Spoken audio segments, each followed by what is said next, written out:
अस्सलाम वालेकुम my dear students, कैसे हैं? तबीयत से ठीक है? ओके।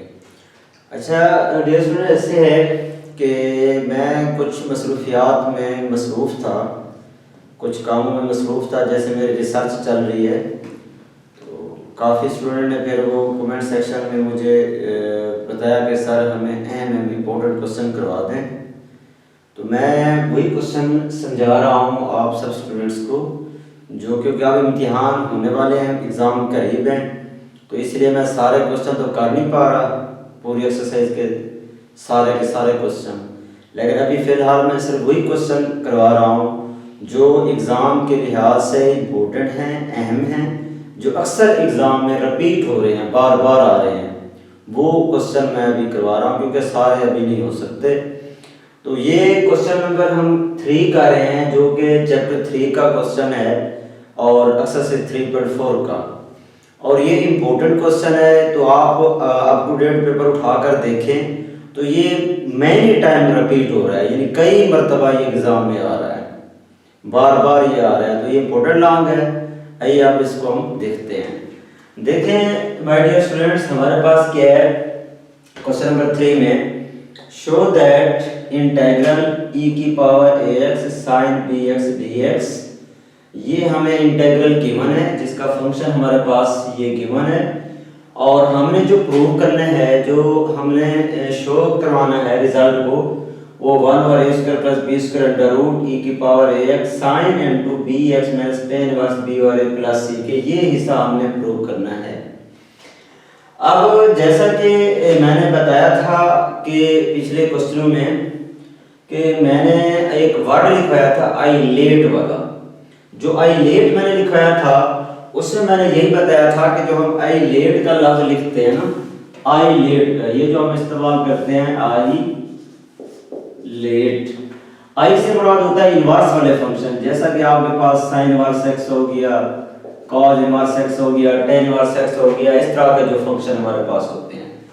और एल से मुराद है लॉगरिथम फंक्शन, जिससे लॉग वाले फंक्शन हो गए, natural log of x, log x, इस तरह के फंक्शन जो हमारे पास हैं ये आपके पास आते हैं एल के अंदर, ये लॉगरिथम के अंदर। एल, ये जो एल लिखा हुआ है इससे मुराद ये है।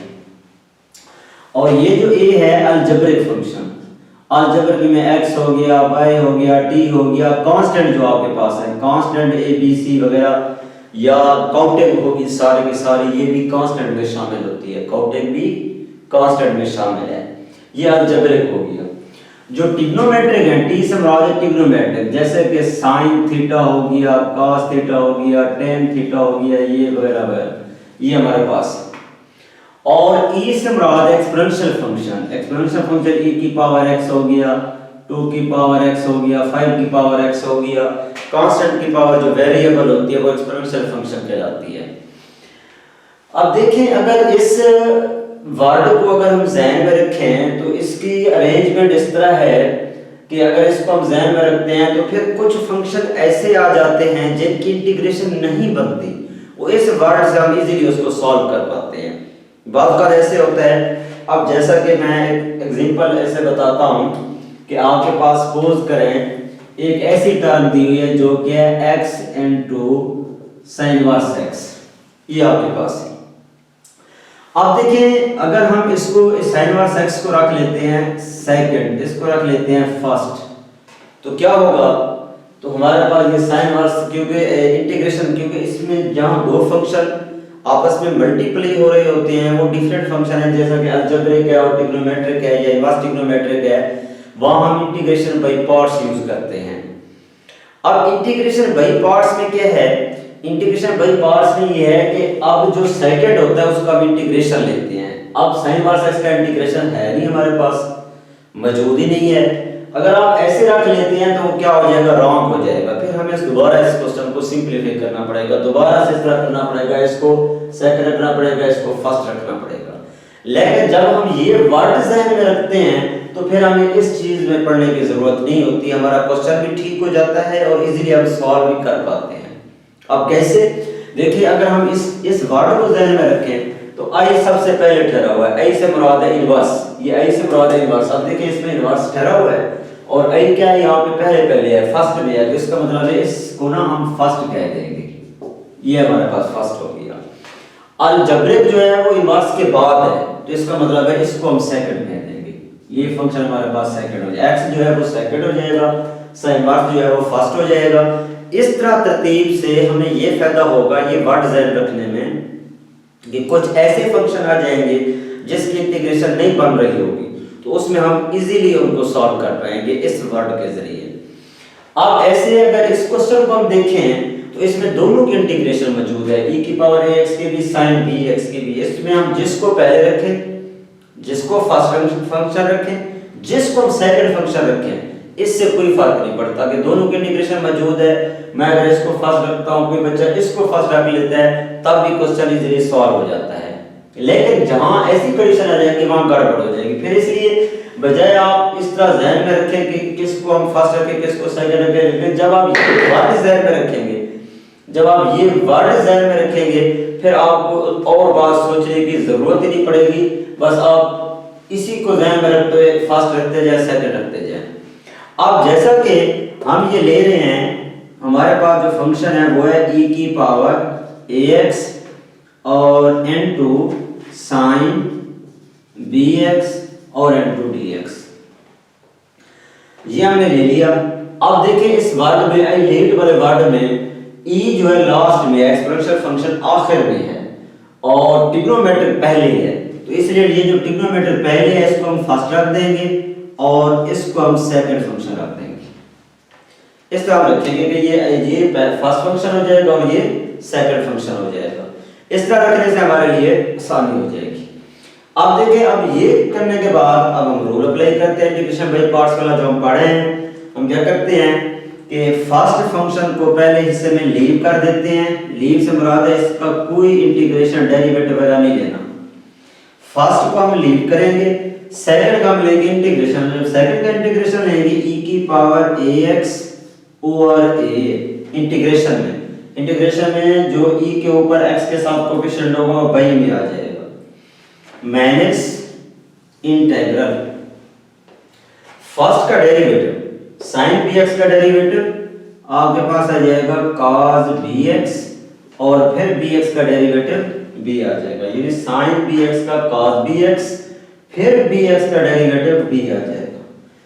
फिर e की पावर ax को दोबारा इंटीग्रेट करेंगे, e की पावर ax को इंटीग्रेट करेंगे e की power ax over a n2 dx, ये dx में हमारे पास आ जाएगा। अब देखिए इसमें हमारे पास क्या हुआ है, इसमें एक चीज ध्यान में रखें, हमारे पास इस तरह है कि जो चीज ना हमारे पास यहाँ पे देखें कि यहाँ पे e जो एक्सपोनेंशियल फंक्शन है, इधर भी इसका इंटीग्रेशन है जो सेकंड है, और इधर जो यही इस हिस्से में सेकंड का इंटीग्रेशन होगा, इस इंटीग्रेशन वाले पार्ट्स में भी उसी सेकंड का इंटीग्रेशन होगा। यहाँ भी हमने ये लिया है, यहाँ भी हमने ये लिया है, इसका डेरिवेटिव होगा फर्स्ट का। ओके डियर स्टूडेंट्स, नेक्स्ट पे हम आते हैं। 1 ओवर a को हम पहले ले लेंगे, 1 ओवर a और e की पावर ax और इसके साथ हमारे पास आ जाएगा sin bx।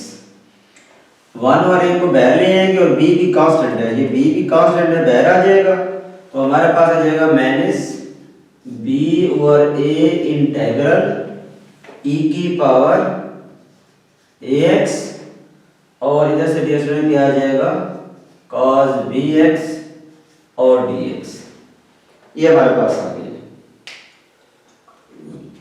Okay dear students, यहाँ तक स्टेप क्लियर हो गया कि हमने क्या किया, 1 और a को बाहर ले लिया, e की पावर ax आ गया, sin bx माइनस b और a को हम बाहर ले गए, e की पावर ax cos bx, ये हमारे पास आ गया।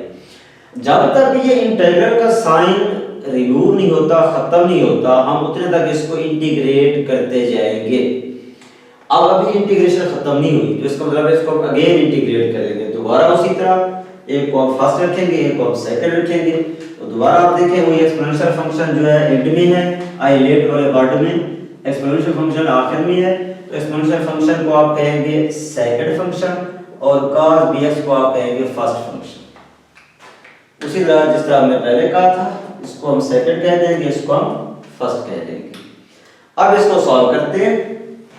तो अब ये हमारे पास क्या आ जाएगा, तो इसको हम वैसे लिखेंगे पहले, तो हमारे पास आ गया 1/a e की power ax sin bx minus b और a वैसे लिखेंगे, b और a ब्रैकेट लगा दें। अब इसको हम इंटीग्रेट करेंगे इन दोनों को। अब जब इन दोनों को इंटीग्रेट करेंगे, फर्स्ट को लीव कर देंगे, सेकंड का इंटीग्रेशन cos bx को लीव करेंगे, cos bx वैसे का वैसे, और e की पावर ax को इंटीग्रेट करेंगे, e की पावर ax और a माइनस इंटीग्रल फर्स्ट का डेरिवेटिव cos bx का डेरिवेटिव माइनस sin bx, तो ये हमारे पास क्या आ जाएगा, माइनस sin bx और फिर bx का डेरिवेटिव b आ जाएगा। दोबारा फिर e की पावर ax को इंटीग्रेट करेंगे, ये वही का वही आ जाएगा, e की पावर ax और a into dx। तो ये माय डियर स्टूडेंट्स हमारे पास क्या आ गया, इंटीग्रेशन आ गई। ओके, मजीद इसको हम आगे सॉल्व करते हैं। अब क्या आएगा कि ये टर्म वैसे आ जाएगी हमारे पास, 1/a वैसे आ जाएगी, 1/a e की पावर ax sin bx।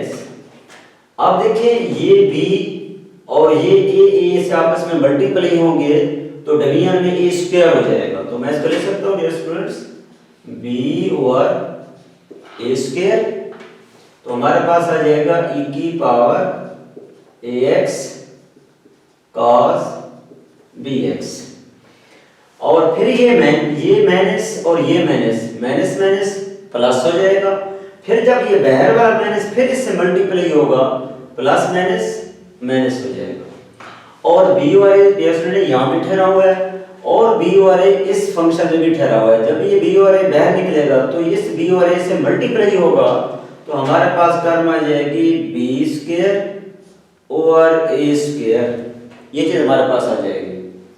तो यहाँ तक पहुंचने के बाद अब हमारे पास क्या आ जाएगा, माइनस b और a स्क्वायर, तो ये चीज वैसे आ जाएगी, इंटीग्रल e की पावर ax और sin bx dx।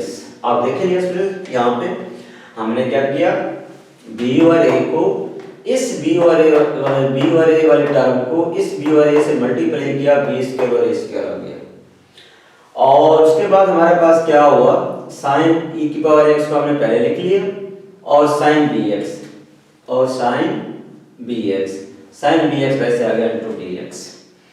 अब देखिए इसमें हमने जहां से क्वेश्चन स्टार्ट किया था, यहां से e की power x sin bx dx से, और वही की वही टर्म दोबारा आ गई है, यानी हमने इतना कुछ सारा सॉल्व किया, फिर दोबारा वही क्वेश्चन बन गया जिस फंक्शन से हमने स्टार्ट किया था, वही की वही चीज आ गई है। जब ऐसी कंडीशन बन जाए, ऐसी कंडीशन आ जाए, तो फिर वो जो फंक्शन पहले ठहरा होता है उसी फंक्शन को हम लेट कर देते हैं i के इक्वल, यानी उसी फंक्शन को हमने i के इक्वल लेट कर दिया। यूं से आप साइड पे सारा i आ रहा है, जब ये सारा का सारा i आ रहा है साइड पे, ये यूं से मिले यहाँ भी हमारे पास क्या है, i मौजूद है। आप लिख सकते हैं इसको, ये i वैसे आ गया, i is equal to 1/a e की power ax sin bx minus b over a square e की power ax cos bx minus b square over a square. तो ये दिया इसमें, ये सारा का सारा हिस्सा, ये टोटल पार्ट किसके इक्वल हो गया, i के इक्वल हो गया। आप लोग क्योंकि हमने i की वैल्यू फाइंड करनी है, i हमारे पास वो फंक्शन है, तो इसलिए इस सारे टर्म को माइनस b स्क्वायर और a स्क्वायर, ये जो माइनस वाले टर्म, ये सारे टर्म थे जो इसको अदर साइड पे ले जाएंगे। जब इस टर्म को हम अदर साइड पे ले जाएंगे तो यहाँ माइनस की जब इधर जाएगी वो प्लस हो जाएगी। जब ये प्लस हो जाएगी तो आप ये इसमें लिख सकते हैं, तो हमारे पास आ जाएगा i plus b square over a square i is equal to, ये हमारे पास आ जाएगा। अब यहाँ से ये टर्म वैसे आएगी, अब इन दोनों में चलो मैं डायरेक्ट नहीं लेता, मैं इसको लिख रहा हूँ 1/a e की power ax sin bx minus B over ए स्क्वायर e की power ax into cos bx plus c। ये जैसे हमारे पास आ गया। ओके हो गया यहाँ तक कि हमने क्या किया, ये वाली टर्म वैसे लिखी और ये वाली टर्म भी वैसे आ गई। ये सारी इधर चली गई है लेफ्ट हिस्से में, लेफ्ट हैंड की तरफ। तो जब लेफ्ट साइड पे आई है तो ये माइनस की थी, इधर आके प्लस हो गई है। इन दो टर्म को हमने वैसे लिख दिया। उसके बाद अगर देखिए इन दोनों में जो आई है वो कॉमन है। आई इस हिस्से में भी ठहरा हुआ है, आई इस हिस्से में भी ठहरा हुआ है। जब इन दोनों हिस्सों में से आई को हम बाहर कॉमन ले लेंगे, 1 plus B square over A square is equal to, ये हमारे पास आ जाएगा। अब इस हिस्से में ए स्क्वायर है तो यहाँ भी हमें ए स्क्वायर चाहिए। वो वैसे आता है, जब ए और ए स्क्वायर का आप एलसीएम लें तो ए स्क्वायर आता है, इसलिए ए स्क्वायर भी बाहर कॉमन ले लेंगे एलसीएम के तौर पे, और e की पावर ax को भी हम बाहर कॉमन ले लेंगे। जब ये टर्म भी बाहर चली आई, e की पावर ax भी बाहर चली आई, तो यहाँ से बच गया a sin bx माइनस 1 और a स्क्वायर बाहर चला गया, e की पावर ax भी बाहर चला गया, तो यहाँ से बच गया b। तो इस हिस्से से हमारे पास बच गया b और यहाँ से टर्म आ गई cos bx प्लस सी। ये रिएक्शन हमारे पास आ गया। अब यहाँ तक पहुंचने के बाद इन दोनों का एलसीएम ले लेते हैं। जब इन दोनों का एलसीएम लेंगे इन दोनों टर्मों का, तो रिएक्शन हमारे पास क्या आ जाएगा, i इज इक्वल टू, जब इन दोनों का एलसीएम लेंगे A square plus B square over A square is equal to 1 और ए स्क्वायर। तो हमारे पास है e की पावर ax a इंटू, इसको आप लिख सकते हैं sin bx minus b cos bx plus c। Okay dear students, अब ये चीज हमारे पास आ गई। अब यहां से क्या हुआ है कि ये a स्क्वायर इस a स्क्वायर से कैंसिल हो गया। जब ये यहां से कैंसिल हो गया, ए स्क्वायर बी स्क्वायर ये जो दोनों टर्में हैं, अब ये आई के साथ मल्टीप्लाई हो रही है। जब इस साइड पे जाएंगी वो डिवाइड हो जाएगी, डिवीजन में चली जाएंगी। तो जब इसको डिवीजन में लिखेंगे तो ये हमारे पास आ जाएगा dear students, i is equal to 1 over A square plus B square और e की पावर ax a इंटू, इधर से आप लिख देंगे sine bx minus b cos bx plus c। इससे आप इक्वेशन 1 कह देंगे। अब हमने क्या करना है, यहां तक पहुंचने के बाद हमारा प्रूफ तो ये है, ये हमारा प्रूफ है, लेकिन यहाँ है हमारे a sin bx minus b cos x, जबकि ये ठहरा हुआ है sin into alpha minus beta. यूं समझ लें कि ये टर्म अल्फा की है bx और ये टर्म बीटा की है, तो ये फार्मूला बन रहा है sin into alpha minus beta. और आपको पता है sin अल्फा माइनस बीटा का फार्मूला आपके जहन में है, वो क्या होता है, वो हमारे पास होता है sin into alpha minus beta is equal to sin alpha cos beta minus cos alpha sin beta. ये हमारे पास फार्मूला होता है, sin alpha minus beta is equal to sin alpha cos beta minus cos alpha sin beta. ये इसका formula बना हुआ है। इसी फार्मूले के तहत ये जो हमने फार्मूला बनाया है, इसी फार्मूले के तहत देखिए हमने इसको भी ऐसे ही फार्मूला बनाना है, क्योंकि हमें sin प्रूफ जो है sin ये चाहिए प्रूफ के अंदर, sin अल्फा माइनस बीटा ये चीज। तो sin तो है पर हमारे पास, अब यहाँ पे जो कमी इसमें यहाँ पे जो मिसिंग टर्म है जो हमें जरूरत है नहीं है, वो है cos बीटा, यानी a की जगह पे। और दूसरे हिस्से में चले जाएं तो माइनस b cos bx, यानी cos तो उधर ठहरा हुआ है, किसकी कमी है, कौन सी टर्म मिसिंग है, sin वाली, इसका मतलब यहाँ sin वाली मिसिंग है। अब हम ले जाते हैं इस हिस्से को पोलर फॉर्म में। जब आप पोलर फॉर्म में ले जाएंगे तो ये जो a ठहरा हुआ है, इसको आप लेट कर देंगे A is equal to R cos theta, जो टर्म मिसिंग है यहाँ पे, क्योंकि यहाँ पे साइन है पूरा, कॉस की मिसिंग है, कॉस वाली टर्म मिसिंग है, इसलिए हमने कॉस थीटा लिख दिया। जो दूसरे हिस्से में है तो यहाँ पे देखिए बी की जगह पे वहां पे है कॉस साइन, और कॉस पहले से यहाँ मौजूद है, तो कौन सी मिसिंग टर्म है, साइन वाली मिसिंग टर्म है, तो इसलिए आप इसको फिर नेम दे देंगे इस बी को, b is equal to r sine theta, b is equal to r sine theta.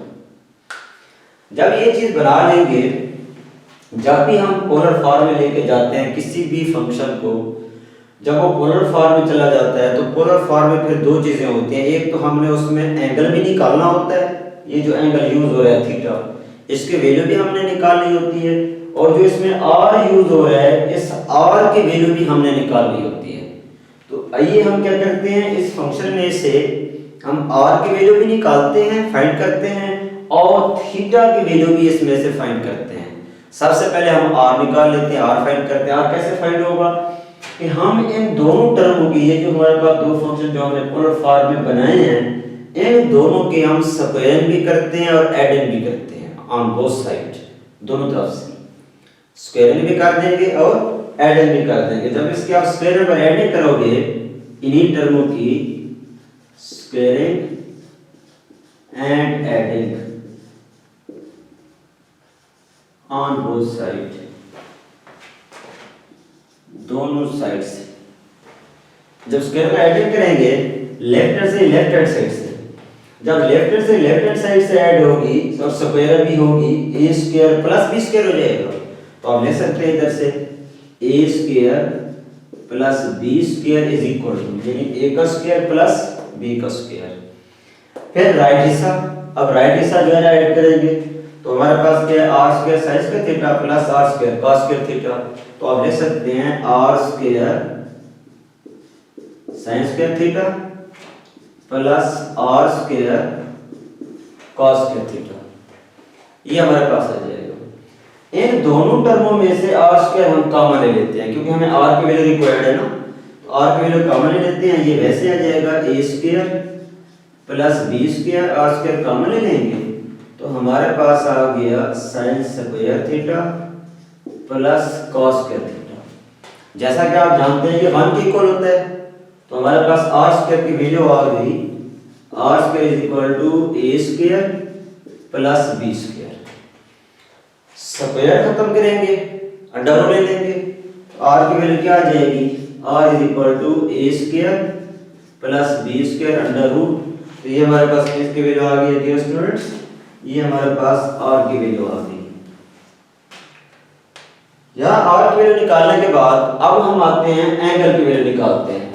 अभी हमने r की वैल्यू निकाली थी, अब हमें एंगल की वैल्यू दोनों में रिक्वायर्ड है। जब दो फंक्शन आपस में, इन दोनों में पोलर फॉर्म में साइन भी इन्वॉल्व हो, cos भी इन्वॉल्व हो, तो फिर जब हम एंगल निकालते हैं तो tan फंक्शन यूज करते हैं, ट्रिग्नोमेट्रिक tan फंक्शन यूज करते हैं।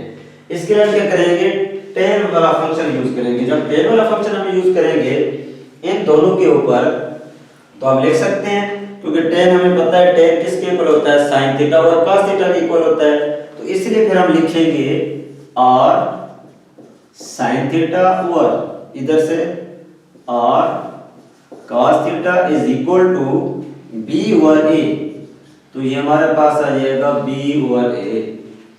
अब यहां से हम r को कैंसिल कर देते हैं, तो ये ds में हमारे पास क्या आ गया, tan थीटा और b ओवर a के थीटा की वैल्यू निकालें, तो ये हो जाएगा tan inverse b over a, तो ये किसकी वैल्यू आ गई है, ये हमारे पास थीटा की वैल्यू आ गई है, एंगल की वैल्यू आ गई है। ओके डियर स्टूडेंट्स, यहां तक पहुंचने के बाद अब हम आते हैं, ये सारे वैल्यूज जो हमने फाइंड किए निकाली हैं, इक्वेशन नंबर 1 के अंदर आके हम पुट करते हैं। ये इक्वेशन नंबर 1 हमने बनाई हुई है, ये सारी।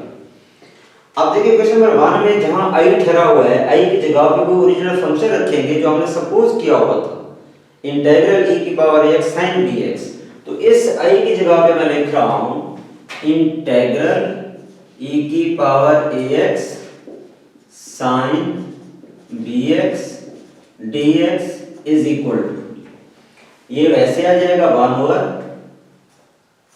ए square plus B square, e की पावर ax वैसे आ जाएगा e की पावर ax। अब जो आगे ये a ठहरा हुआ है, इस a की जगह पे हम ये a की वैल्यू पुट करेंगे जो हमारे पास ये ठहरी हुई है r cos थीटा। तो इस a की जगह पे हम लिख देंगे r cos थीटा और इसके साथ आ जाएगा sin bx माइनस b की जगह पे r sin थीटा, b की जगह पे r sin थीटा। तो ये हमारे पास आ जाएगा r sin थीटा और पहले से मौजूद क्या है cos bx, तो इसमें ये आप लिख देंगे cos bx plus c। Okay हो गया। अब यहां तक पहुंचने के बाद अब देखिए ये जो है हमारे पास फार्मूला बन रहा है टोटल, इसमें से r कॉमन ले लें बाहर, जब r बाहर कॉमन लेंगे ये वाला फार्मूला बन जाएगा हमारे पास। ये जो फार्मूला ठहरा हुआ है sin alpha minus beta is equal to sin alpha cos beta minus cos alpha sin beta, ये फार्मूला बन जाएगा। अब ये ओपन है, वहां पे ना ये ओपन है तो इसको हम क्लोज कर देंगे। अब देखो ये चीज ओपन है और इसी ओपन को हम क्लोज कर देंगे, r बाहर कॉमन ले लेंगे, फिर ये सीधा फार्मूला बन जाएगा। तो मैं डिस्टेंस को लिख रहा हूं इंटीग्रल e की power ax sin bx dx is equal to, मैं इसको लिख रहा हूं 1 over a square plus b square e की पावर ax, और हमने बाहर कॉमन ले लिया और इस सारे फार्मूले को मैंने क्लोज कर दिया sin n2 bx minus theta plus c, alpha minus beta, alpha minus beta, ये चीज मैंने कर दी।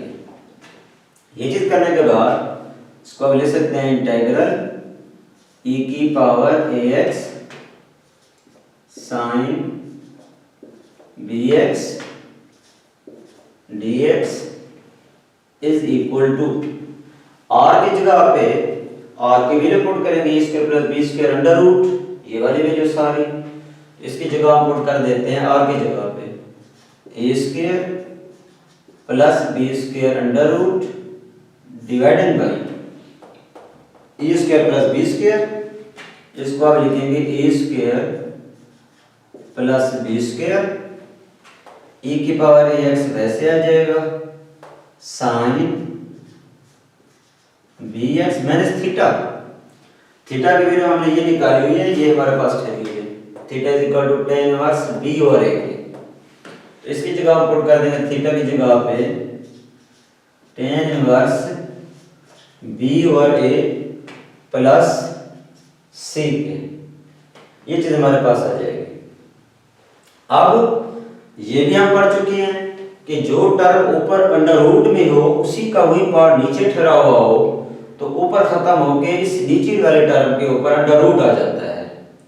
तो हम लिख सकते हैं इंटीग्रल e की power ax sin bx dx is equal to, मैं डिस्टेंस को लिख रहा हूं 1 over a square plus b square और इसका अंडर रूट e की power ax sin n2 bx minus tan inverse b और a प्लस c, और यही चीज हमने प्रूव करनी थी।